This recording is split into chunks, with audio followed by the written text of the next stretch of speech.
Hello and welcome to Pluribus Unum's Fireside Chats. Not as good as FDR's, but hey, it's something. Now, before we get into the news, 199 subs as of the time I'm recording this, so get on that if you want to make my Christmas worthwhile. So anyways, let's get right into the news. The first thing is kind of an update on something that happened previously. The NDAA. The NDAA was passed in the Senate, no duh. And it currently passed with 86 yeas and 8 nays. The 8 nays came from these senators: Braun from Indiana, Enzi from Wyoming, Gillibrand from New York, Lee from Utah, Markey from Massachusetts, Merkley from Oregon, Paul from Kentucky, and Wyden from Oregon. For those of you who are like, wait, hold on, what? Booker, Harris, Isaacson, Klobuchar, Sanders, and Warren were not in attendance, mostly because a majority of them are running for president. So, yeah, that's the reason that they weren't there. It's not because they were supporting the bill. Another major vote that happened recently is the US-Mexico-Canada agreement. Basically, the new NAFTA. It changes some aspects of NAFTA. Like, it appears that Democrats did get some concessions. Like, apparently workers have a better way to organize. But one thing that has been, many things people have been mentioning are the fact that climate change isn't acknowledged in the agreement at all, and that it does not address the thing that people found out a little too late about NAFTA. The outsourcing, like, it does not address that at all. So basically, it ended up passing the House of Representatives. Here are all the people who voted against this trade agreement: Amash, Berrigan, Brown, Maryland, Cardenas, Clark, New York, Clay, DeFazio, Desaulnier, Engel, Espilliat, Fudge, Garcia, Illinois, Golden, Huffman, Jayapal, Capter, Kennedy, Lee, Levin, Michigan, Liu, Lowenthal, Maloney, Massey, McEachin, McGovern, Meng, Norcross, Ocasio-Cortez, Omar, Pallone, Pascrell, Pingree, Pocan, Presley, Raskin, Tlaib, Tonko, Velasquez, Watson, Coleman, Yoho. Those are the people who voted against this trade deal, and that's a good thing. I think this is, like, to be fair, I don't know through and through this deal, but the fact that a lot of the main progressives in the House of Representatives were like, no thank you, it's obvious that it's not the best deal that we could have. We could have better, but I guess most of the Democrats who voted for it were like, this is the best deal we're probably going to get, so why not? And it was, the bill itself that was voted and passed was made by Steny Hoyer, so I assume maybe he would have, it's a slight misnomer. You would think that he'd want to work and make the deal better, since he's the one writing the bill, but obviously he wouldn't, because, well, he's a corporate Democrat, so, why would he care? It's handed to corporations, so yeah, that's obviously the biggest thing that many corporate Dems like, pretty much all of them. Now, there was another big thing that was voted on in the House of Representatives, but we'll get to that in a little bit. We're instead going to talk about Representative from Washington, Matt Shea, engaged in domestic terrorism against the United States, says State House report. State Rep. Matt Shea planned and participated in domestic terrorism against the United States before and during the armed takeover of Malheur National Wildlife Refuge, an investigation commissioned by the Washington State House found, the 108-page report found that beginning in November 2015, she, working with militia leader Aman Bundy, helped in the planning and preparation of the Malheur takeover and the 6-week conflict, which dozen armed protesters occupied the refuge in rural eastern Oregon. The standoff ended after one protester was shot and killed and dozens were arrested. Representative Xi, as a leader in the Patriot movement, planned, engaged, and promoted a total of 3 armed conflicts of political violence against the United States government in 3 states outside the state of Washington over a 3-year period. In one conflict, Representative Xi led covert strategic pre-planning and advance in the conflict. He was suspended from the House Republican caucus, but otherwise, there's not really much in the news. I mean, he hasn't been arrested for his involvement. He hasn't. No arrest. He's suspended from the House caucus. If it was discovered that Ilhan Omar was a part of Antifa, the right wing would demand her resignation. We cannot have this terrorist in the house. I mean, they already say that now, and she's not even part of a terrorist group, believe it or not. But I mean, this is kind of, I wouldn't say it's expected, because, 9 out of 10 Republicans aren't, domestic terrorists. But, it's not obvious. It's kind of, it was kind of suspected. We do know that there are a lot of Republicans that do kind of, align with these right-wing militant groups.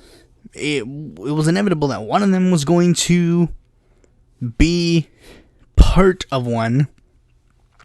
So yeah, next story is something small but not. Governor Newsom announces commission will look into single-payer for California. Governor Gavin Newsom has long touted a single-payer healthcare system and campaigning on it during his successful gubernatorial run. On Tuesday, he announced a step toward exploring a single-payer financial model and other policies that could get California closer to universal health coverage. Newsom announced the formation of the Healthy California for All Commission, a 17-person body that will begin meeting in January and looking into ways to expand health coverage, including but not limited to a single-payer model. Yeah, that would have been a smart thing to do in 2018, but since we're already on the way to get possibly a U.S. single-payer model, yeah, you're kind of wasting your resources. It's obvious why he's doing this. It's something he campaigned on, and, he should be on his way to doing it. But, he's not, because he clearly does not really care that much. This is something that California's trying to do for a while. Republican Governor Earl Warren tried to get a single-payer model in there a long time ago, and just now, some governors actually saying we might actually try it this time. Well, not even try it, get to possibly trying it. But yeah, we'll see where this goes. I highly doubt that Gavin Newsom's going to pursue much further. Now, the biggest thing that is on a lot of people's mind right now is Donald Trump is now impeached. We win, finally, we've win. But wait, hold on. What do we mean by impeached? Well, again, it's a thing that a lot of people aren't exactly clear on. You see, many people still probably think impeachment means Trump's out. Not quite. You see, this is the thing I've been saying since day one. It'll get through the House, but when it gets to the Senate, it will die.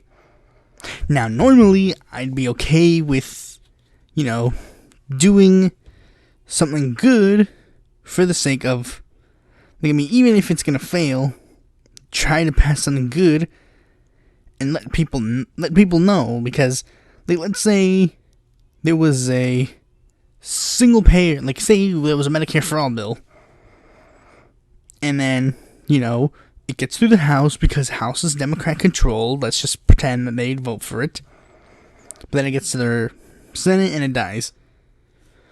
But try to pressure them to have a vote, or you can at least just point the finger and be like, it's him who's keeping this bill from happening.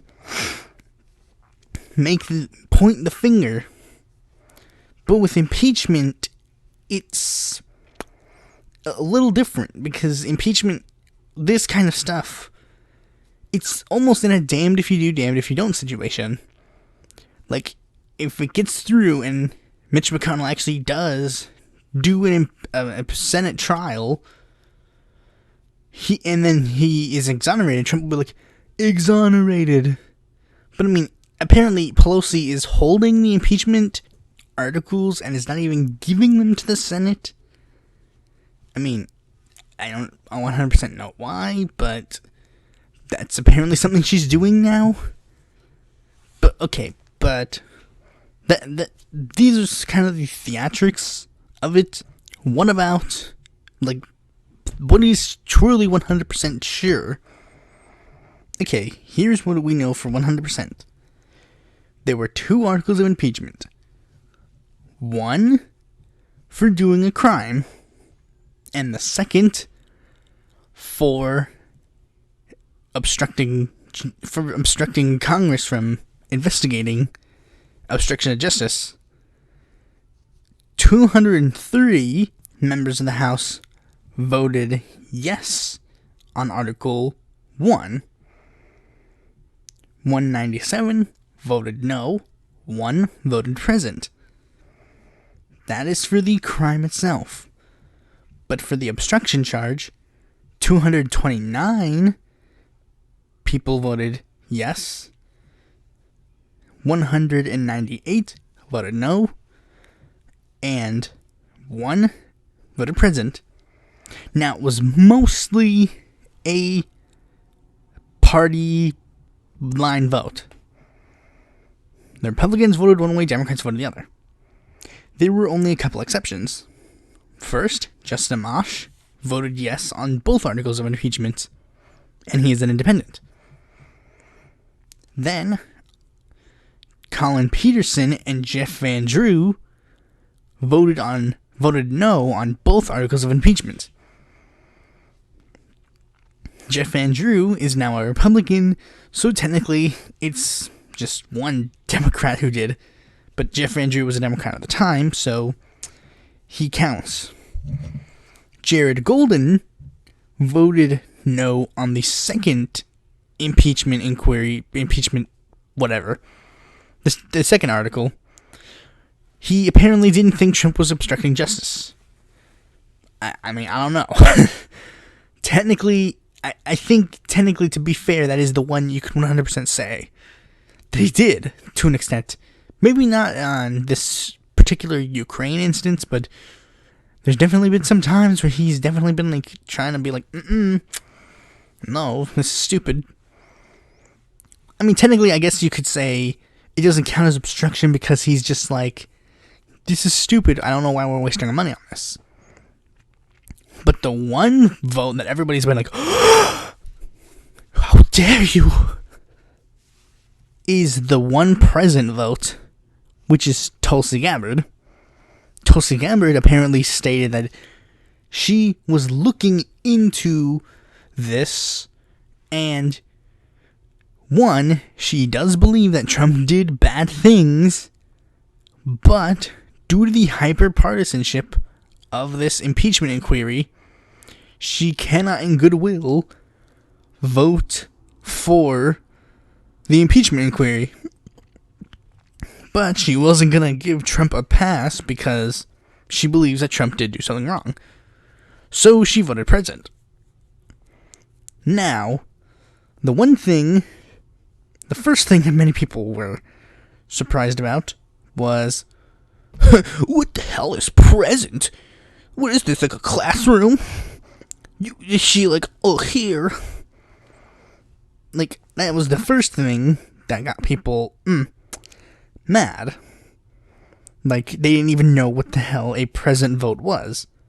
So let me explain what a present vote is. A present vote is very simple. You're in the House. You don't want to vote yes. You don't want to vote no. You vote present. Technically, in a vote, it would lower the vote threshold needed for something to happen. So let's say, for example, you need 200, like out of all the members of the House that are in the session, you need this amount of people to pass it. If one person votes present, then that means the threshold gets lowered by 1. If 2 people vote present, then the threshold is lowered again. So basically, it makes it so that you need less votes than before. So it's not really, it's a present vote, pretty much. It's just saying, I'm here, but I don't want to vote one way or the other. So my vote technically does not count in this total. And yeah, that is true. Technically, the present vote doesn't even count. It just says she's here, and that she won't do the thing. Now, people were furious at Tulsi for doing this. Like, oh, you bitch. How could you? How dare you? Like, how dare you vote for president? Like, people were just mad. And people were, like, and they were mad for various reasons. One, she voted to make Trump, they were saying that this president vote helped Trump somehow. Then there were some people who were saying they didn't matter if she voted no, but she should have just voted no if she didn't want to impeach Donald Trump, which is 100% BS. Because if she voted if she voted no, they'd be mad. If she voted present, they'd be mad. If she voted yes, I'm pretty sure they would have been mad. They would have been like, oh, but Tulsi was saying blah, blah, blah, blah. Like, at this point, Tulsi wouldn't have won anyway. My biggest problem was that Tulsi, like, one, I think maybe, yeah, to be fair, she probably should have made a definitive vote, but present vote makes complete sense with Tulsi. Tulsi made it clear that she didn't like the fact that this was, like, really partisan. Like, the Democrats trying to impeach Donald Trump, it was obviously partisan. They were obviously doing it for partisan reasons. Like the thing is, and the reason why I know this is because any of the times Trump actually did commit crimes and things that were impeachable, the crickets. But whenever they find a small thing that could slightly be impeachable that they didn't do, and that Trump probably didn't do either, they were like, oh, we need to jump on this now. Like, emoluments clause. Democrats have taken bribes from foreign countries before. Like, they've taken bribes from foreign countries before. They'll do it again. And the thing is, they are like, that's why they can't impeach Trump over the emoluments clause, because they probably violated quite a few too. AOC and Rashida Tlaib, they can do it, but Nancy Pelosi would not be for it. And it's obvious, because when Bush did much worse than the Trump administration, and yet he wasn't impeached at all. In fact, recently, Nancy Pelosi was asked about this. Like, she was asked point blank, like, why didn't you impeach Bush? And she said, yes, at the time, I was aware that he was lying. But I will not impeach. I don't think it's impeachable. I don't think it's an impeachable offense. Wow, really? You don't think that lying to the American people and getting them into a war, you don't think that is impeachable? Really? Well, I don't think that's, well, I mean, to be fair, technically, I don't think it's impeachable. I think that's jail-worthy. Yeah, to be fair, technically, it's jail-worthy, not impeachable. I mean, yeah, I mean, to be fair, yeah, that is true. It's more of a jailing and not more of a, impeachable offense. But I mean, if, like, the impeachment would lead to jail. So yeah, technically, it is impeachable offense. Obviously. But you know what's the worst part? Like, you can't even bring up the, like, fact that, you can't even bring the fact up that Bush did things that were impeachable. Because apparently that's a non-issue. Like, I mean, there's a comic that I follow, like, for some reason they get really, like, weirdly, like, corporate lefty. Not even corporate lefty, but, like, corporate Democrat. Like, they have a child, like, they have a woman and her child, and the woman's, like, super anti-Trump, and then her child is being, like, reasonable. But the child is saying, oh, he's like, oh, you really, I don't think that it's really that important. I mean, it's gonna die in the Senate anyways, so what's the point in impeaching? And then, at one point he says, but Bush did bad things too, and then she said, that doesn't matter. It's like, really?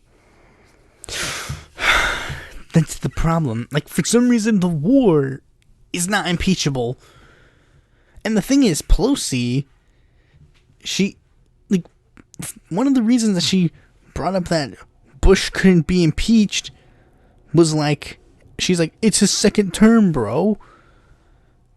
It's like, it's Trump's last year in office. It's his last freaking year. It's far too late to impeach him now. And here's the thing. I don't know if this is true or not, but if it is, this is going to be completely screwed up.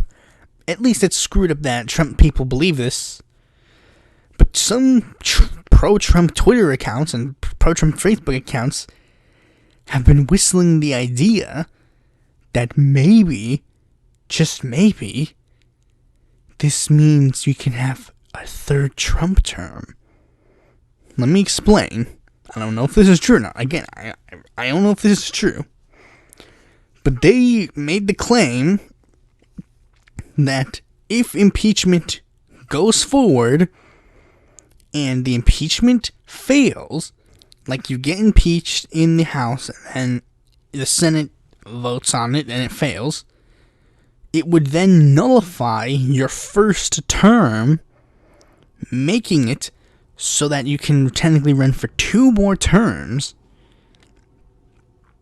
I don't know if this is true. This is probably bullshit, but if it is, it's gonna be a bit ironic if they actually do, like, go that route. Because, I mean, even if that technically was true, I doubt that Trump would go that route. I think he'd just tell Mike Pence, hey, you, go run. So yeah, now on to the smaller candidate of the day. Her name is, or their name, Christian Vitato.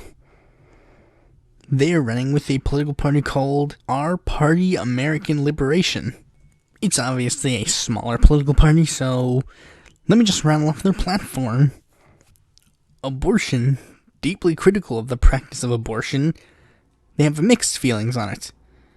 They are pro-abortion rights. They are full legalization of marijuana. They are for corporate reform. They are for climate change and curbing it, like fixing climate change. They are for gun reform with comprehensive gun control. They are for universal health care. They are against repealing DACA. They are for border security. They are for police reform. They are for reparations. they are anti-socialism somehow, and they're pro-term limits. So yeah, that's a pretty basic, weird platform. Anyways, now let's on to the main topic of this video, debates.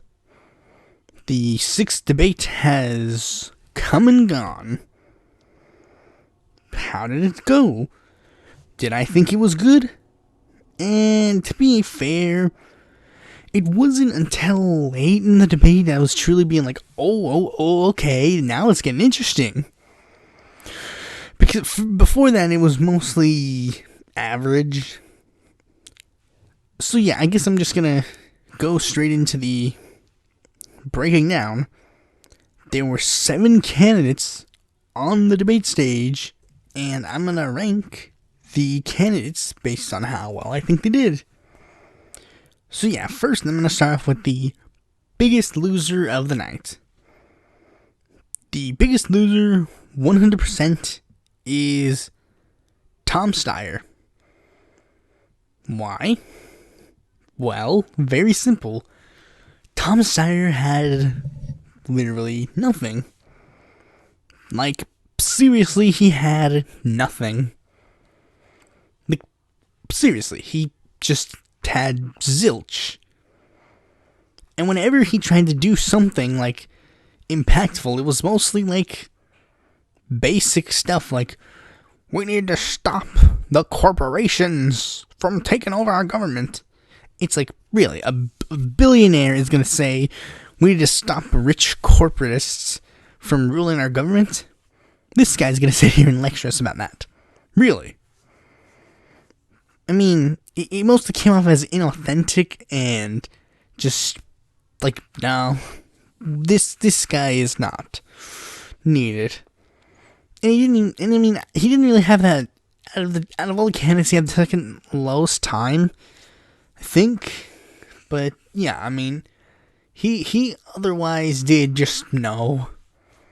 He didn't do good at all. The next candidate that did better than him is Pete Buttigieg. Now, Pete was attacked for holding the corporate, like, handouts. Like, oh, I'm going to do, like, a rich person fundraiser and, like, take selfies with them, like, $5 million in my wine cellar with, like a wine cave. Like, seriously, a wine cave. That sounds so just rich, man. It's obvious. He's, like, one of the 2 big corporate favorites. Like, I mean, he never really had any rebuttals to when they brought it up. Like, he's like, we just need billionaires to funnel us money. We don't need purity tests. He was mostly just going, like, platitude over platitude over platitude. He did provide, like, more, I guess you could say, than Steyer, because he actually tried to butt heads with, you know, Warren and Bernie, and, like, not Yang, but, like, and he did provide some substance in a sense, but otherwise, I mean, he wasn't really enough to qualify, like, good. The next candidate that I think did better is Amy Klobuchar. I mean, she did better than Pete and Steyer, obviously, and I think she did better than most of her debate performances thus far, because she did seem like I think she finally somewhat got her personality down, because she wasn't shaking and crying. Like, seriously, I'm so confused, like, about that. Like, she's literally like, I'm Klobuchar, and the people, like, I didn't get that, but she didn't do that this time, so that's definitely a plus, 100%. Like, and she did give some points where she did kind of get Pete Buttigieg. Like, there was one moment where she was talking about, like, experience, And she was like, I mean, she was like Pete was saying, like, I can count 100 years of experience on this debate stage. And then Amy's like, yeah, experience. We have that. You don't, Pete. She could have thrown that at Steyer or Yang, but I mean, like those, she wouldn't have won if she threw it at Yang, but like, I mean, yeah, to be fair, that is just a big criticism of Pete Buttigieg. If I were on the debate stage, I would have pointed at Pete Buttigieg and been like, Pete, you know what's the difference between Bernie Sanders and you? Bernie, when he went to serve, he served his people. What did you do when you got elected to mayor of South Bend, Indiana? You were like, I don't like it here. I want to be the DNC chair. Like, he tried to do everything in his power to not be mayor of South Bend, Indiana. And then, like, they had a brief scuffle where at one point he said, like she talked about how she can win statewide. And he's like, I mean, we need to talk about, like, I built coalitions in South Bend, Indiana. And she's like, yeah, but when you tried to run for a statewide office, you failed. It's like, ooh, the corporatists are going at it.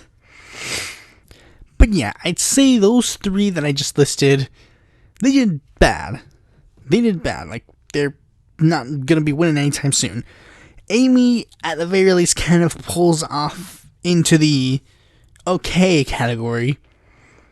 And right in the middle of the okay category, we have Joe Biden. Joe Biden did way better than before. He got a bit more feisty, but it also shows like he does still have his moments where he was like, oh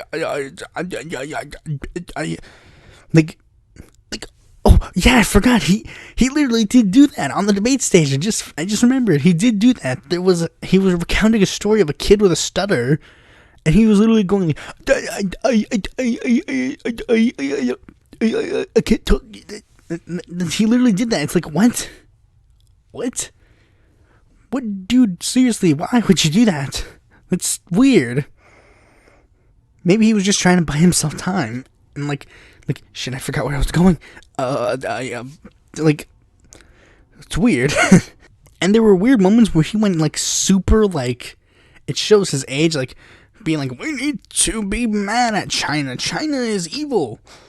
Like, it's like, weird, dude. I don't get why. So yeah, the next candidate is kind of teetering on the good and the okay section. Elizabeth Warren, the thing about all of her performances, like I was writing them in my notes, and literally almost all my performances for Warren are just like, Warren did good. Warren did okay. Like, that's it. Like, most of the guys I have, like, notes like, what? Or, like, just something like, something. But for Warren, it's like, good or okay. That's all I can sum it up as. Because when she's in the debates, she usually stays focused on her good spots, like her, you know, like her monetary policy and like corporate stuff. Like, she tries to stick to that because that's where she does well. There were a couple moments where she did have some good jokes in there, which is kind of where it goes to good territory, because she actually did try to do some jokiness.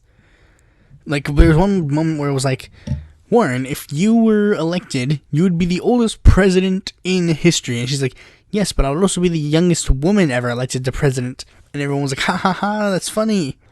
Number 2, the one that I think that had a bit of a breakout performance tonight, Andrew Yang. Now, with Andrew Yang, like with less people getting on the stage, the amount of time Andrew Yang gets on the stage gets a little bit bigger every time. It used to be 6 minutes, now it's 10 minutes. And with that, he can finally actually show his true colors. I know what you're thinking. Stop. Nope, that's not what I mean. I mean, like, he got a chance to be funny. He got a chance to be policy focused. He got a chance to do all this. He got a chance to show who Andrew Yang is. And since Tulsi was not in this debate, the most Googled candidate was Andrew Yang.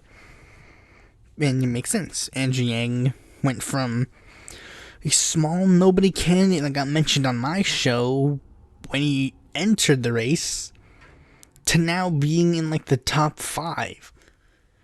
That's a huge jump. If you're in the Bernie camp, don't underestimate Andrew Yang. If you're in the Warren camp, don't underestimate Andrew Yang. If you're on the Biden camp, no matter whose candidate camp you're in, if you're Republican, Democrat, Independent, centrist, libertarian, moderate, whatever, don't underestimate Andrew Yang. Andrew Yang is going to do good in this election. He's going to do good. I don't know how good. I don't think he's going to win. Obviously not.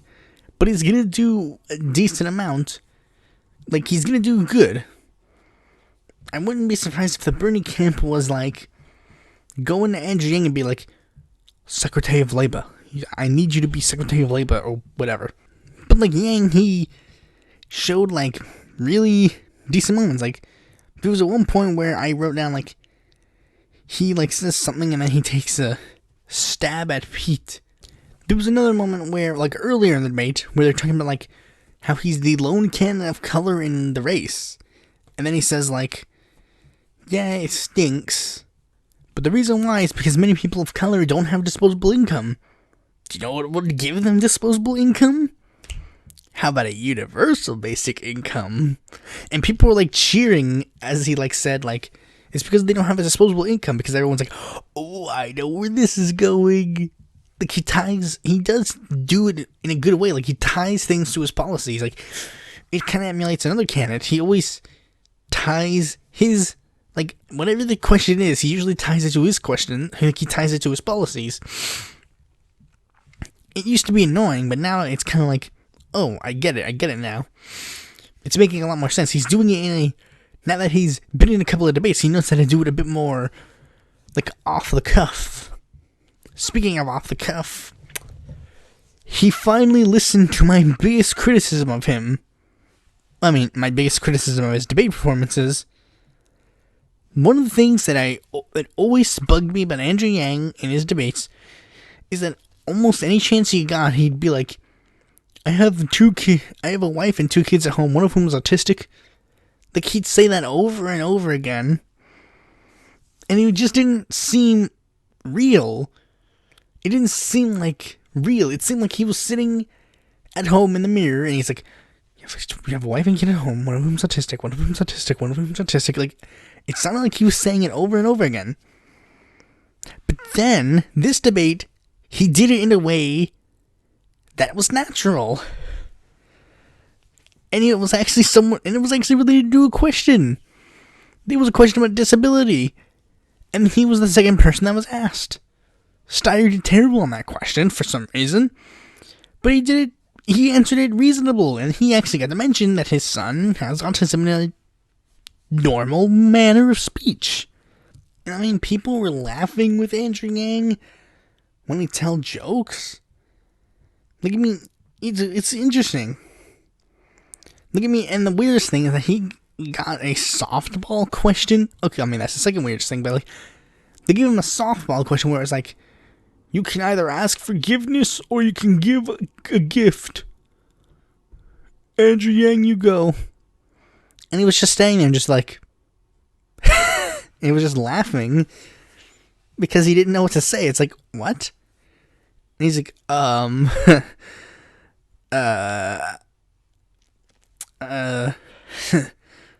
well, I mean,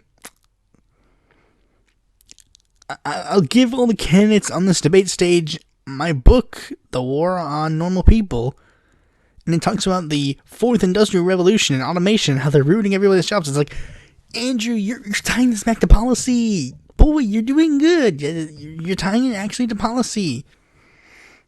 You're getting there. And the second weirdest thing, and this will perplex me, like when I first saw it, I was like, huh? Oh, so this must have been like something off the cuff.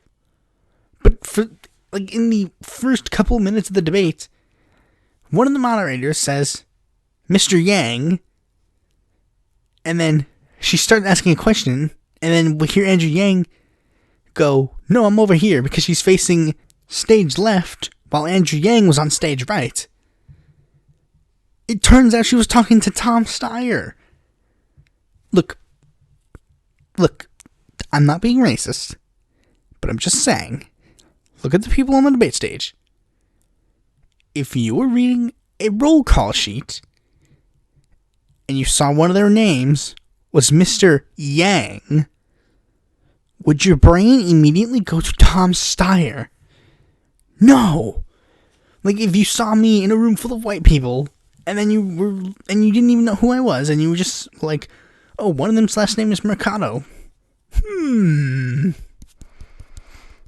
know, I bet it's that blonde-haired, blue-eyed gentleman. Of course it's not gonna be him. It's gonna be the Asian one. The Asian one is the one named Yang. And the Mexican, Hispanic-looking one is gonna be named Mercado. Like, obviously. This is no-brainers. Of course, I mean, I guess she's just trying to be, like, too much, like, not racist. But, I mean, it gets to a point where it's like, look, no offense, but if you see a man named Durrell, and there's only one African-American in the room, I think you can naturally assume that the African-American one may be named Durrell. If he's the only person in the room, like, whatever. I mean, it's just natural.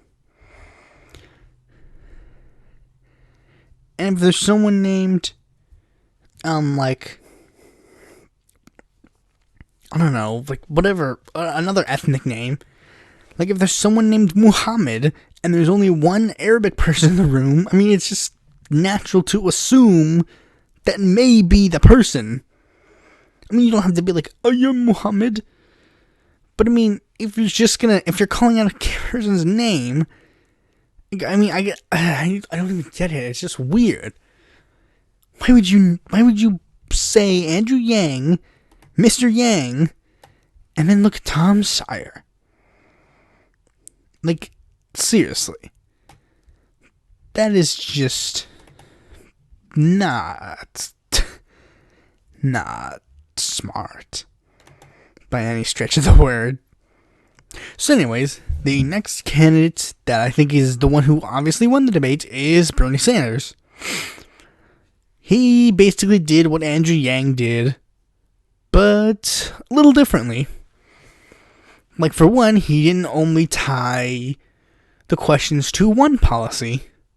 Yang mostly tied most of the questions to one policy, UBI. Bernie didn't do it for just one policy, he did it for many policies. He did it for climate change, he did it for Medicare for all, he did it for a peace-based foreign policy. Like, he did it for a lot of policies. The second thing is that Bernie just had a lot more moments where he was comedic with the audience. Like, for example, there was one moment where Amy Klobuchar said something, and he was like, excuse me, I get a chance to respond. They're like, can we move on? And he's like, she took my name in vain. She hurt my feelings. It's like, this guy's pretty cool. And there's one moment where he was like, you know how Bernie does in debates, like, when you bring up a point that's wrong with him, he politely raises his hand and then moves his finger up and down, like, over here, my turn. He did that, and then Joe Biden said, put your hand down for a minute, Bernie. And then Bernie's like, I'm just waving at you, Joe. And then everyone started laughing, like, hysterically. And he's like, I know you are. He's like, hello, Joe. It's like, this guy, he's hilarious. He's a hilarious person. He's funny. I know a lot of people like to say that Bernie has no, like, goodness. Like, he's not cool. He's not funny. He's like a grumpy old man all the time. But that's just not true. Bernie can be hysterical. He can be funny when he wants to, but he likes to focus on policy. And I mean, that is something he did in the debate too. He's like everybody knows the Bernie strategy. Terrible statistic. Policy to fix it. That's usually the Bernie strategy. 44,000 people die every year because they don't have health insurance. I will fix this with a Medicare for all public system. Like, see, that's pretty much the Bernie policy. And I mean, many people, I was seeing tweets about the debate because I didn't watch it until later, that were like, this was Bernie's best debate performance. And I mean, at the beginning, I was like, he's doing good. He's alright. I mean, I get it. He's probably doing the best out of all these candidates. Yang is giving him a bit of a challenge, but I mean, best performance? I don't really get it. Then he started pulling all this funny stuff like near the middle of the debate. I'm like, oh, now I'm getting it now. Then by the end, he's like, yeah, I'm starting to see what you mean. And one more point for Bernie, because he also listened to my advice that I gave. He never said once in the debate, I wrote the damn bill. Hooray! The meme is dead. It only took like 1 million freaking years for it to die, but it finally died. Hooray. So yeah, this is gonna be the wrapping up of the debate thing. Thanks for watching this video. Be sure to like, comment, subscribe, and click that bell to be notified when a future video of mine comes out. And if you're interested in more content from me, you can go to my website or follow me on Facebook, Twitter, or Quora, or check out my articles on the Independent Political Report.